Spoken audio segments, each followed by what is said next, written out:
All right, guys, here we go. Bearded Banker Podcast, episode 1. Welcome. I'm excited about this podcast. I really think, it's been a long time coming, and I'm glad to finally start and, use this as a form of additional value for my audience. So thanks for joining me. The first of many, hopefully. I'll give you some parameters on what I'm thinking and how this is going to go. And we'll use me as a case study for just podcasting in general, right? So um, I want to do this once a week.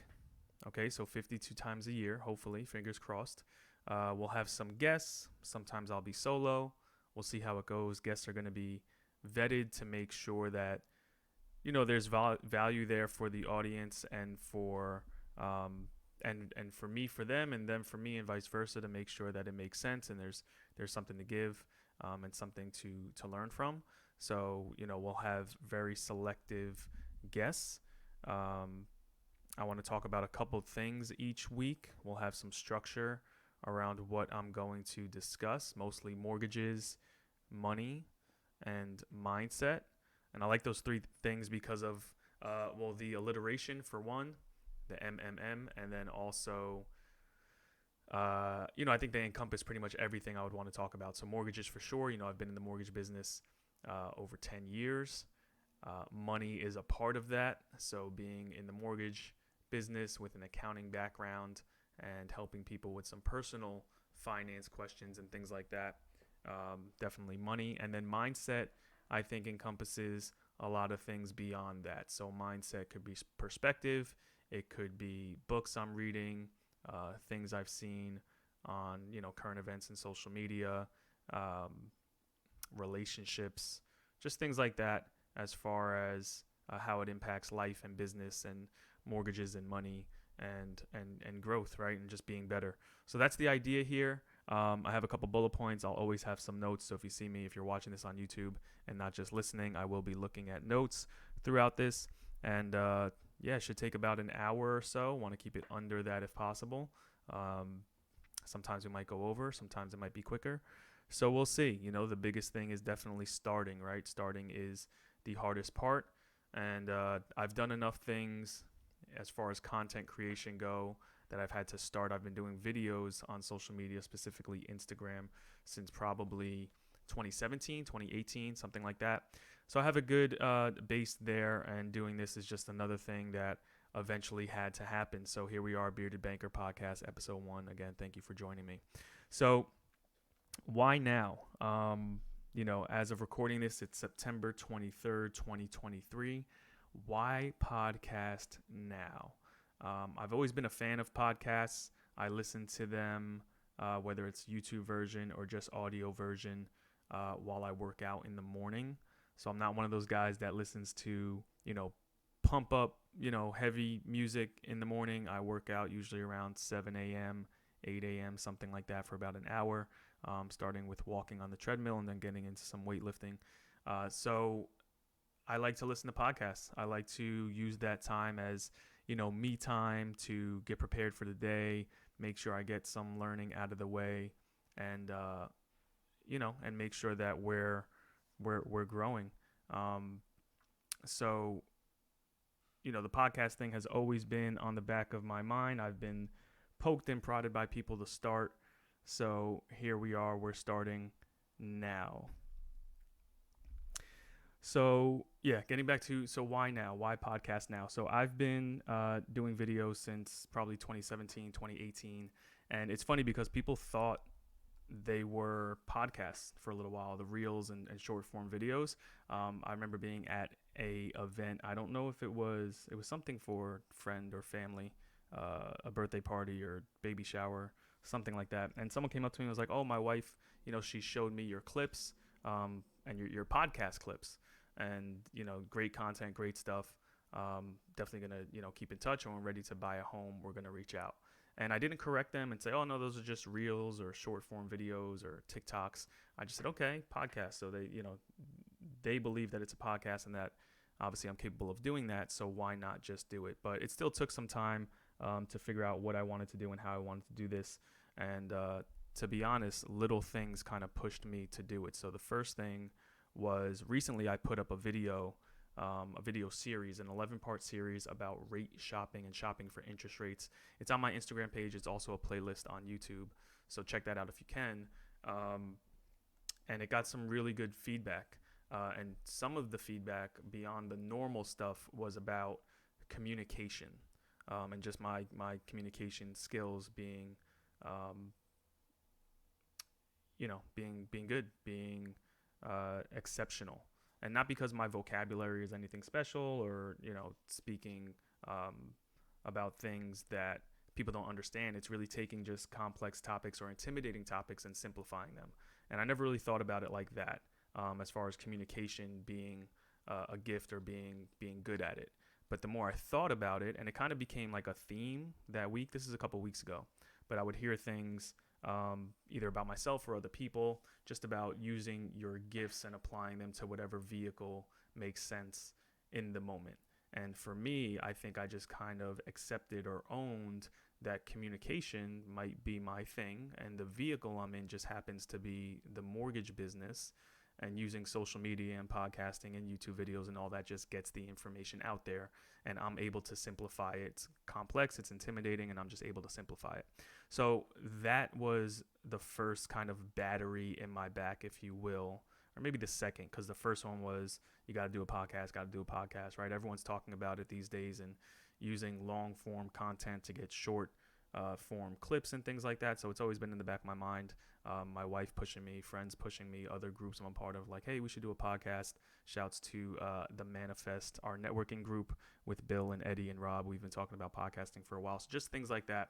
But I realized that I just have to do it myself and do my own podcast to kind of get started. And if I end up on some other ones, that'd be awesome too. Definitely down with that.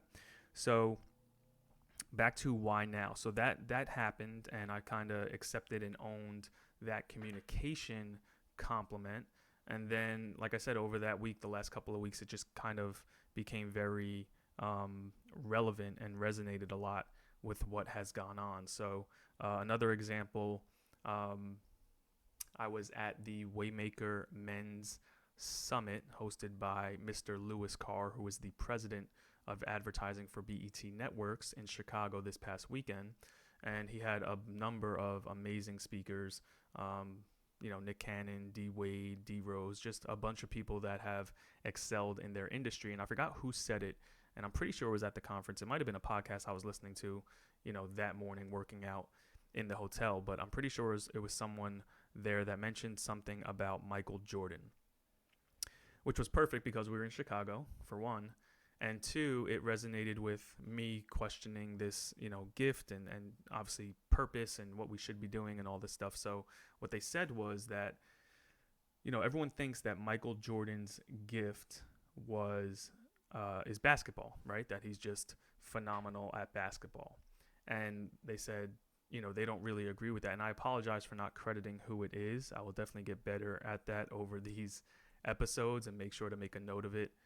Because a lot of these ideas, and I think this is true for everybody, but a lot of ideas these days, we consume so much content that we don't even know whose they are. We think they're our own, but they're really not. That was actually something I toyed with in my head about, as far as naming the podcast, would be like, these thoughts are not my own, or something like a disclaimer kind of thing, because a lot of the stuff that we use is borrowed and used from other people.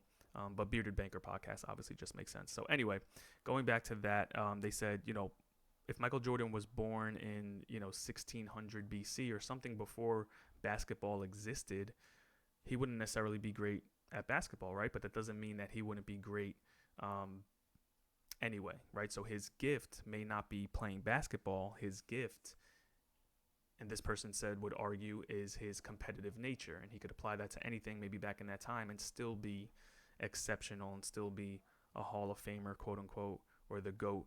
If you believe that, I do. I think he's the greatest basketball player of all time, in whatever time it is. And in this time, these days, and applying it to myself, it's more just like, hey, accept that this communication thing might be a gift of yours, and the vehicle is what's popular now. And, what a time to be alive, right? Because there's podcasting and social media and all these things. So that has been a push too. Just like, hey, I got to embrace this and really use it and make sure that, I'm putting content out because that's my gift, right? And I just want to offer value to people and take some complex or intimidating or, high intellectual ideas or whatever it is, perspectives, and simplify them and communicate them and just create the content.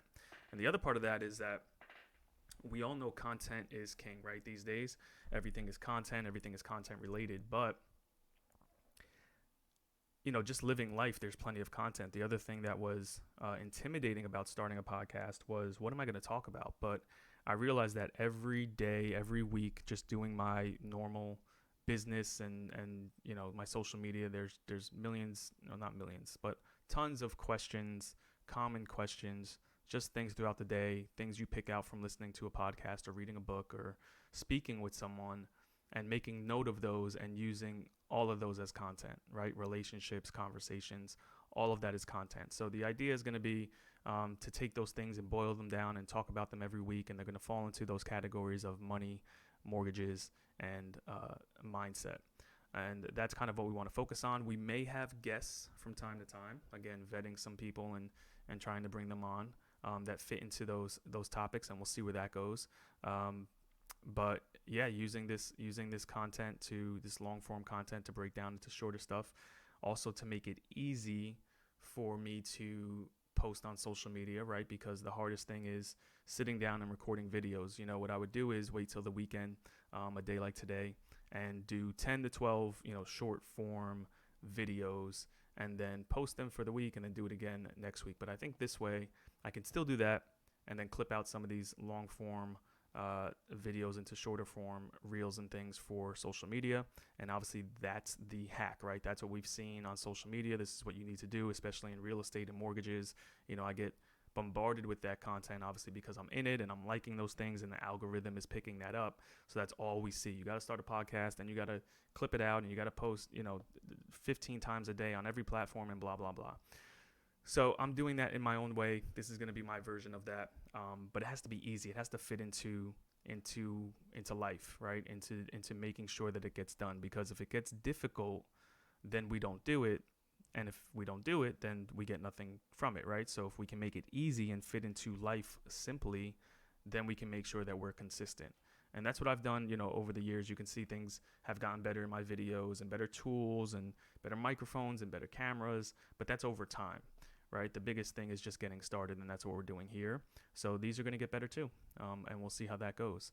And I'm going to use what I call the Hormozi hack. So if you guys are familiar with Alex Hormozi, he's a business guy. He started with gyms and then created acquisition.com, where he buys businesses and grows them and scales them and puts out a ton of content. He really made a huge splash in like the last year or two. And two parts to that. Part one is, you have to have done something to be able to talk about it, right? So he has done huge things and made a lot of money, and now he can talk about it. Before that, he could only talk about what he knew, which was working out and fitness, and he shows his whole journey. Same thing with like a Gary Vee or some of these guys. You could talk about where you're at the time, and then as you grow and as you accomplish things, you get more credentials, you get more experience to talk about other things, bigger things, and the audience will grow. And that's the plan that I'm using. So back to Alex Hormozi, if you look on YouTube, he has his whole strategy is very transparent, and it's not unsimilar, dissimilar, whatever the word is, from what anyone else has put out as far as how to create this content. It's very simple. What he does is he uses Twitter as basically a stream of consciousness, meaning like his notepad. So he'll take something that happens, or something from an interaction with a client, or reading a book, or dealing with his team members, his company, and he'll tweet it. And then he'll use those tweets and kind of see what got some engagement or what he wants to really dive into, and then use that for long form content that he does for his videos and podcasts or reels, or however he does it. So same idea here, right? We're going to start using Twitter. I'm probably going to, or X now it's called, but I'm probably going to use Threads because it's connected to Instagram. and that's where my following is. And what are we calling threads? Are they tweets? I don't know. We're calling them threads. We sewn something. I don't know. We'll figure that out. But using threads as a kind of just a note-taking system opposed from my notes in my phone, and then going back to those and touching on those in the podcast, and those will kind of be the bullet points and the structure to what we're talking about. So that's going to be the way we do it, and then seeing where that goes, and maybe having mortgage tips at the end of every podcast, and and keeping the same structure, trying to keep them under an hour. So that's where we're at. So let's go through some threads now, and then we'll talk about them. We'll go to some mortgage tips, and then we'll wrap it up. That'll kind of be the structure, and we'll see how it goes from there. Okay, so the first one I put out that did pretty well, and this was something that was more mortgage related. It was from a podcast with Ali Abdal and Daniel Priestley. So they're located in the UK. Look up their YouTube video when you can. They might have more than one, but all of them are good. And Daniel Priestley said something that was super, resonated very much and super important to me and my team and what we do. And he said, everything is downstream from lead generation, right? So in the mortgage business, as loan officers, realtors, that's what we are. We're lead generators. If you're not generating leads, then you're not closing business. If you're not closing business, then what are you doing, right? You're not going to be successful, obviously. So the lead generation is the focus, is really what our job is. And of course, that's the hardest part of the business, because you have to figure out who you're calling, why you're calling them, names, numbers, emails. And that's something we went over with my team earlier today in our team meeting. That's really the hard part. And it's good that it's hard, because if it was easy, then everyone would have access to it, and then it wouldn't be worth anything, because everyone's phone would be ringing off the hook. They would just stop answering, and you would never convert. So the fact that it's hard is great, but you have to figure out how to build those lists and generate those leads. And from there, you can, everything else in business is downstream from there. And obviously content is a huge part of that. So that's one of the threads that was put up and did really well, that we definitely spoke about. The other one that did really well, I tweeted or threaded, or however you want to call it. Successful people don't have work-life balance. They have work-life harmony. It's not 50-50. It could be 90-10, but it's harmonious. And if up to them, it would probably be 100-0, and they'd be perfectly happy. So I want to dissect that a little bit and kind of talk about what that means. First of all, successful people. Let's start there. So success is super subjective, right? It's different for everybody. And someone with a 9-to-5 that makes, $50,000 a year, has enough to pay their bills, save some money, take their kids and their wife out on the weekend, they're successful. 100% kudos to you. If that's what success is to you, then by all means you're successful. For some people, they can be an athlete, and getting into a certain program or getting into the league is success, 100%. For some people, making $1 million a year is success. For some people, they're not successful unless they become a billionaire, right? It really all depends. So that's, I don't want to ever leave out context of things, because, again, a lot of these ideas, I don't want to make assumptions. Everything really depends. That's one of the quotes I say a lot. Everything depends. But successful people, right? We're talking about people that have achieved something great in their particular industry or in life. Right, Jeff Bezos, Steve Jobs, Elon Musk, these people, and just from other people doing the research about successful, quote unquote, these successful people. And I don't know if I read this or heard it in the podcast, or maybe it was at the summit, but this idea of work-life balance, it's been popping up a lot for me lately in the content that I'm consuming. And everyone is chasing work-life balance, especially the younger generation. That's something that the older generations kind of complain about, right? People not being willing to put in the hours. But I think it's more about, or what this quote said, or why this resonated with me, was that it's more about work-life harmony, meaning that it's integrated. We never want to be the people that are looking forward to the weekend to get away, or looking forward to a vacation because, every other day is horrible and we can barely stand it, right? I don't want that. I don't think you would want that either. And I'm happy to say that I don't really live like that currently. I look forward to Mondays, and I look forward to getting through the week and growing and doing something to build my business and helping out more people, and really trying to crack this code of business. It's very exciting, and it drives me. And more on that in a second. But back to this harmony thing. So it has to be integrated. It has to feel in sync, right?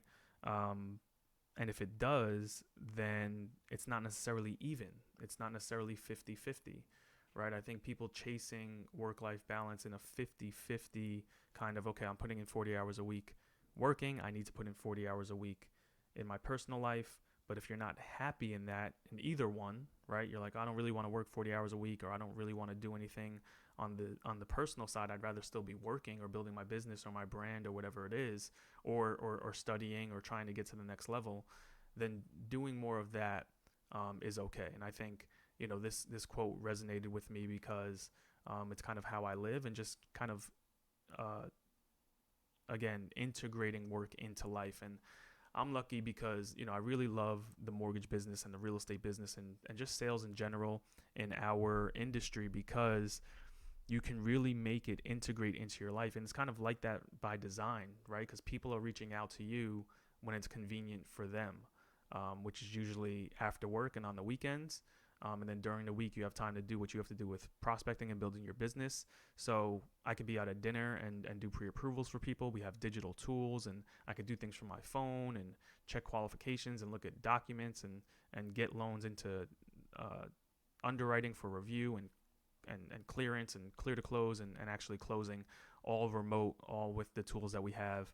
And it's very integrated into life because some people are filling out mortgage applications, at midnight when they have some time, or they work nights and they're doing it at 7 a.m. Just, it's very integrated into life, and I can't really take time away, nor do I want to. It's kind of just 24/7. It's always on, and making sure we have tools and systems to where it can just kind of work into my day every day. Not to say that there's not time for, disconnection, right? You need some time to disconnect. And that's things like when I'm at the gym, or, after working hours, taking some time for dinner with the wife, just kind of, focusing on myself, right? So yeah, just that harmony of, doing what's going to make you happy. And going back to those really successful people on the front end, a lot of times there is no balance. It's work all the time, putting in hours. I remember being, when I started in the mortgage company, shouts to Izzy and Nick. When we started, we would be, let's say like a Saturday, we'd be in the office, right? Which already is like extra hours. And then let's say, you come in at 10, you leave at 1, and the guys would say, oh, half day today? Like, you're done for the day? You're leaving early? And it was kind of joking, but also just a culture thing, right? We put in a lot of hours. We're always working. And if you were the first one to leave, you might feel, bad for doing that, or like you're not putting in the hours, even though you were there for 40, 50, 60 hours a week during the week. And it wasn't negative at all. It was joking. And it was just like, we know that what we do is 24/7. And now from that time being in the office to being remote, we can go even harder. And you definitely need time to disconnect. By no means am I saying that, you should be putting in 100 hours a week and killing yourself. But it's about happiness. It's about what's going to make you happy. And for some people, and I'm one of them, right, I like to be productive. And most people like to be productive. And if that means putting in more time into your work, your business, your brand, content, whatever it is, studying, getting to the next level, then that's what you should do to be happy, because happiness trumps everything. So again, not necessarily work-life balance, work-life harmony, kind of figuring out a way to integrate it into your life is really the way to go. I remember, or recently, going back to the Waymaker Men's Summit that just passed, we were in Chicago for. Lewis also has a Waymaker journal that he releases quarterly, which you should definitely check out. And my wife and I were in it. I think it might have been the first journal, first magazine, maybe the second one, I don't remember. And we were talking about the life that we're trying to design. And we always, that's our North Star, the life that we're designing. does this thing, whatever it is, fit into our life now? Does it make sense? Is it easy? Is it going to disrupt everything we have going on, whether it's starting a new business or a new, a new way of doing things with meal prepping, or where we're going to live, or the type of property we want, whatever the case is. The life we're designing, does it fit with us and what we want ultimately to be happy? Because that's most important. And work and jobs and side hustles and all that has to fit in seamlessly in order for it to be harmonious, so that we can continue it. Because the other part of this is a great point too. Again, this is all recent stuff, has been coming up. It's kind of like the theme of the last couple of weeks for me. And I forgot the quote. Again, I'm not sure who said it, but it's been said a million different ways, which basically boils down to, enjoy the journey, not the destination, right? The man that enjoys walking will walk farther than the man that loves the destination because he just likes walking, right? Said another way is, find the thing others do for work that you do for play, and you will be successful. Which basically, again, is if you love it, you're going to work harder because you're not drained by it, right? You're not losing energy or losing focus or upset about moving forward. You can do it all day, all night, happy as a clam, and kind of keep going. And that's the thing that really separates success from people that when it gets a little hard, they kind of back down. And I think the beauty in what's going on in the mortgage and real estate market with interest rates and inventory and all that good stuff is that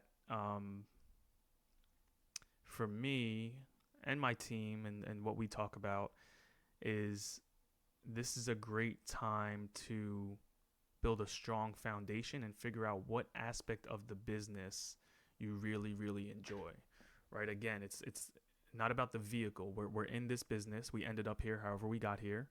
And it might not be the vehicle for you, but if it is and it's what you got, I've been in it over 10 years. There's no way I'm stopping now. After building something for so long and getting all those reps in, it's only up from here, even though it's tough. Really trying to, again, crack that code and figure out, okay, how are we going to make this work? And letting the other people that realize it's not for them or can't cut it, let them get out to leave more for us. That's really something that I'm enjoying about this time is like, okay, it's hard, good. Because if it was easy, like it was during the pandemic, it gives a sense of, false security, and then everyone jumps into the business, and it's kind of worse for the business and the client too, because they're not getting quality service. Whereas the people that make it through this and build those good habits, because there's just not a lot to go around, so you got to get better in order to convert, in order to be successful. It's going to benefit everyone in the long run, as far as clients and team members and businesses, the whole nine. So, again, we're getting into this mindset stuff, right? And just perspective about everything. So, yeah, finding the thing that you can play at. The vehicle just happens to be the vehicle you're in because of whatever got you there. And, but the gift, find what the gift is in that vehicle. It may not be what you think it is, right? For me, if it's communication, I've focused a lot over the last year or two on communicating more with my clients, right? So more automated things, more video communication, whether I'm screen sharing or it's actually videos of me, just implementing that into my business, because if that's my gift, I want to do more of it. If that's something that people say I'm good at, I want to do more of it. And if it's something that I enjoy or I find easy, I want to do more of it. So videos throughout the process that are pre-recorded that go out at certain milestones. Videos, screen sharing, their application so they can see it fully transparently, what I'm looking at as I walk through it, as I review it for the first time. They're hearing it, they're seeing it, they're digesting it, as opposed to kind of sitting on a phone call and me going over numbers or throwing numbers at them, which is super hard to digest, and they're trying to take notes and keep up, right, with something that I do for the last 10 years every day, and they're just learning now. It's definitely overwhelming. So the videos have been a huge help. And also, if that's something I'm good at, doing more of that, right? If you're really good in person, then visit more people in person, right? Go to their homes, do what you have to do to, uh, what's the word I'm looking for? To exercise that muscle, right? Whatever that gift is, you have to exercise that. And that's what I've been really trying to focus on, and implementing that into my business as I've gotten this feedback about this communication thing, and communication being one of my strengths. So just that work-life harmony, and working it into my daily tasks, and building my business, and doing more of what I enjoy. So that it may not necessarily be balanced, but I'm happy that way, and still finding time for the things I need to, but making sure I'm giving more time to the things that are going to make me happy, make me feel productive, so that I'm building what I need to build for myself and my family. That tweet did really well, or thread, again, whatever we're calling it, did really well. And then let's see, the other one was, a quote from a colleague, and something that I use often, which is, you're worried about understanding how electricity works when you really just need to know which switch cuts the lights on. Keep it simple. So this is something that I think a lot of people struggle with. My team members, and again, there's a million ways to say these things. Another way is analysis paralysis, right? But sometimes you don't need to know how electricity works to cut the light on. So in sales, or in business, or whatever your job is, or in starting a video or a podcast, or doing reels, whatever it is, I think we get too involved with the details of how things work or what we're going to do. We're obviously being perfectionists, right? I'm a Virgo.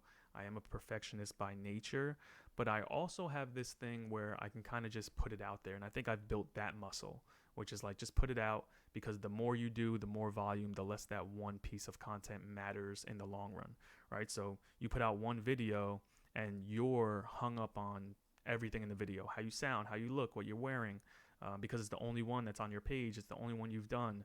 And it's just that much more important to you, and you feel like it's going to get judged that much more.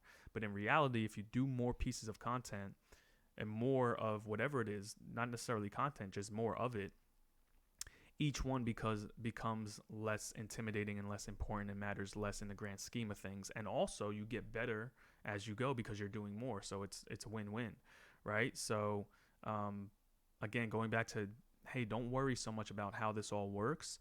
Worry about the thing you need to do. So in our business, it's lead generation, right? Everything is downstream from lead generation. Figure out how to get leads. You can go one-to-one. You can go door knock. You can make cold calls. Fine.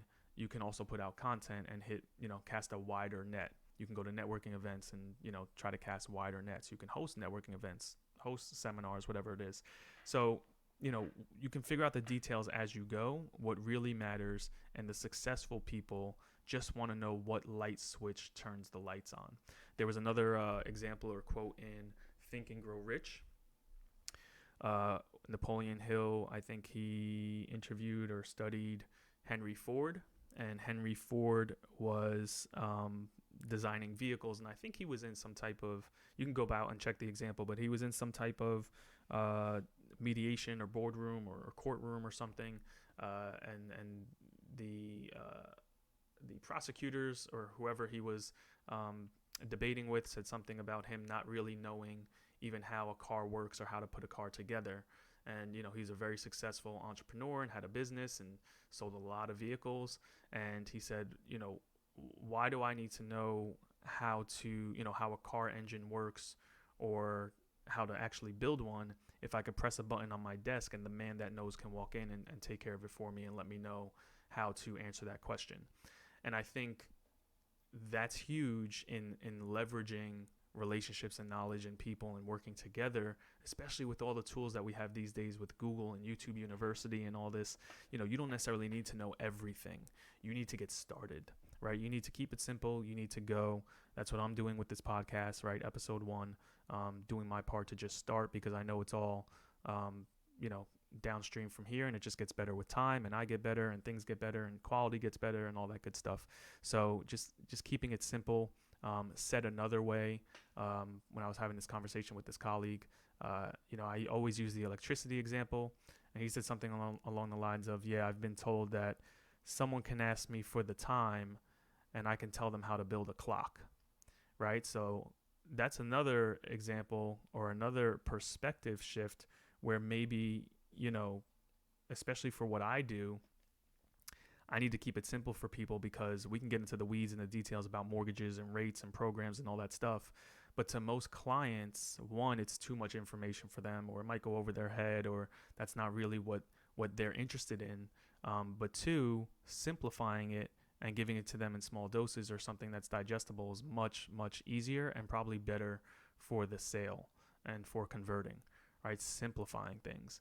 So, again, these are just recent threads, tweets, if you will, of what's been going on over these last couple weeks and me actually starting this podcast.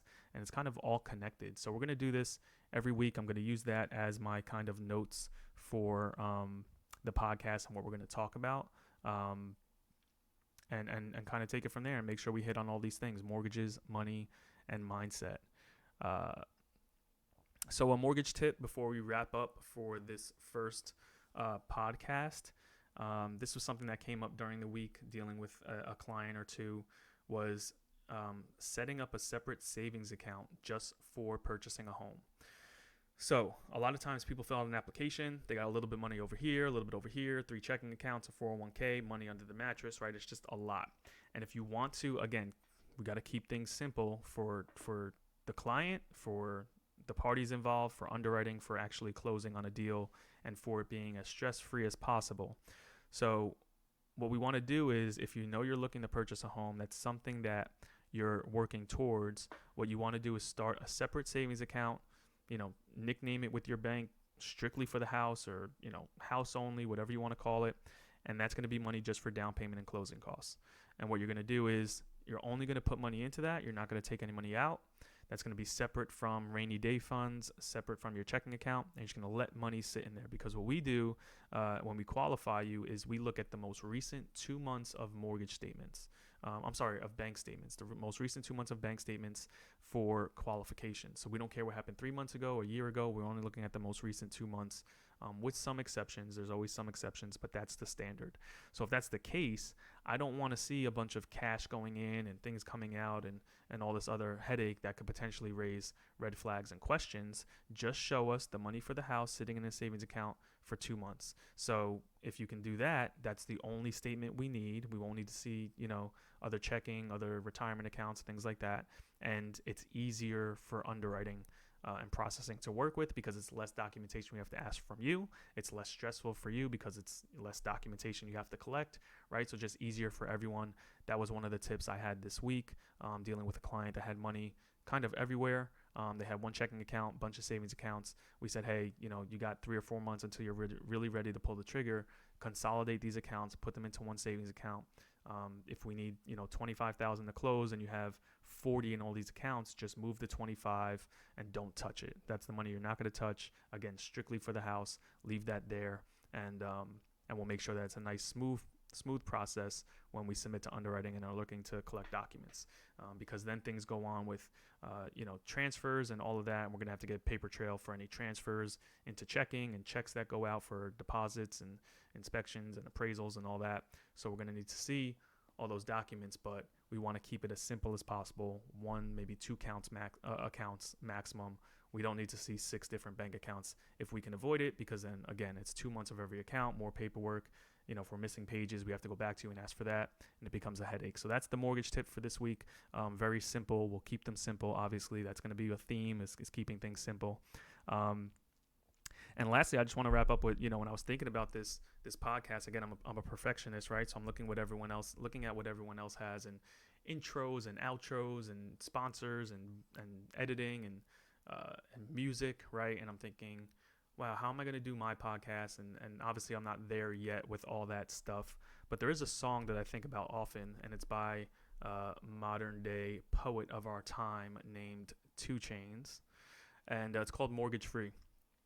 And I would love to use that as like the intro to the Bearded Banker podcast, but I don't want to deal with copyright issues and, clearance and all that. Maybe one day, if this grows big enough, that's something we could do. But the hook of the song, what he says is, the goal in life is to be mortgage free. Control your emotions, have integrity. If you want to use my likeness, I need equity. And if you're really trying to win, you need to bet with me. And check out the song if you can. That might be something I close with actually on every podcast. I like that. But that is the goal, right? To be mortgage free. We want to own property. I want to help you get property. We're going to use mortgages to get there, but eventually to be mortgage free. We can use those assets. We can leverage against them. We can borrow against them if that makes sense, but that we don't need to. We own everything free and clear. And that's what I'm trying to help my community with, my people with, my audience with, my clients with. The goal in life is to be mortgage free. Control your emotions and have integrity, right? That's definitely something that we want to do. We don't want to be reactive. We want to have perspective. We want to work on our mindset so that we can control our emotions and have integrity. Integrity is everything in business, in personal lives, in relationships. Basically, your reputation, your integrity, how you handle things is everything. So I love that part too. If you want to use my likeness, I need equity. Bearded Banker logo is my face. If you want to use that, my likeness, I need equity. I love talking about equity, ownership, things like that. So we're going to talk about that during the podcast. And if you're trying to win, you need to bet with me. I'm going to do my best to not steer you wrong and give you game as much as I have, as much as I see, and relay thoughts. Again, I did toy with the idea of the podcast being, views expressed are not mine, or I do not own these thoughts, right? Because I think a lot of times what's in our head is jumbled thoughts of a lot of other people, a lot of other content that we all consume daily, and we don't even know what's ours anymore. So just taking it and giving it back to you and trying to figure out where it came from and give people credit where it's due, and make sure I give context with it and give credit to those people. And I'm going to do a better job of that as these things pop up, and using my Threads account to give those notes again with the Hormozi hack that we're going to do to create this content. So thank you for listening. I really appreciate you. I'm really excited about this journey we're about to go on with these podcasts. Hoping to do one every week. We'll see how that goes. Hoping to have some guests on. We'll see how that goes. And like, comment, subscribe, share, all that good stuff. And until next week, we'll talk soon.